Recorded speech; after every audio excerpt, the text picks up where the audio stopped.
আমাদের কবির চৌধুরী, মুনির চৌধুরী, ফেরদৌসী মজুমদার, ওনারা তো ভাই বোন।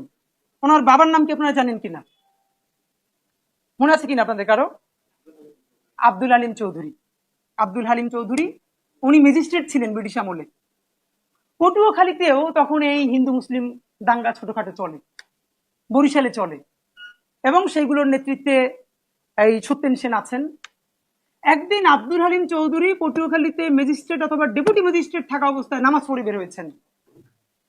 তাকে মাথার উপরে রড দিয়ে আঘাত করেছে এই সত্যেন সেন। কপাল ভালো, মাথার উপরে না পড়ে সেটা কাঁধে পড়েছে এবং উনি বেঁচে গেছেন। আমাদের আফসোস, সেই আব্দুল হালিম চৌধুরীর ছেলেরা বাংলাদেশের আপামর জনসাধারণের হয়ে উঠতে পারে নাই। আমাদের আফসোস, যে আবুল মনসুর আহমদ ডিমকে আন্ডা বলার জন্য যুদ্ধ করেছেন, তিনি ঈশ্বর বলবেন না, যেহেতু আল্লাহ বলতে সবাই চেনে, ঈশ্বর খারাপ না, কিন্তু আল্লাহকে আল্লাহই রাখতে হবে, এই জন্য প্রচন্ড কষ্ট থাকা সত্ত্বেও তিনি তার ডিড ক্যান্সেল করেছেন। সে আবুল মনসুর আহমেদের সন্তান আমাদের ডেইলি স্টারের সম্পাদক মাহফুজ আনাম, তারা বাঙালি মুসলমানের এই মর্মবেদনাও কোনোদিন বুঝতে পারেন নাই, তারা অভিজাত হয়ে উঠলেন।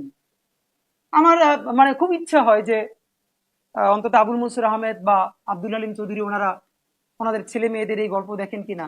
তাদের অন্তত ইচ্ছা ছিল মানুষ গণমানুষের পক্ষে দাঁড়াক, ক্ষমতার বিপক্ষে গিয়া অন্তত গণমানুষ, নির্যাতিত মানুষের পক্ষে দাঁড়াক।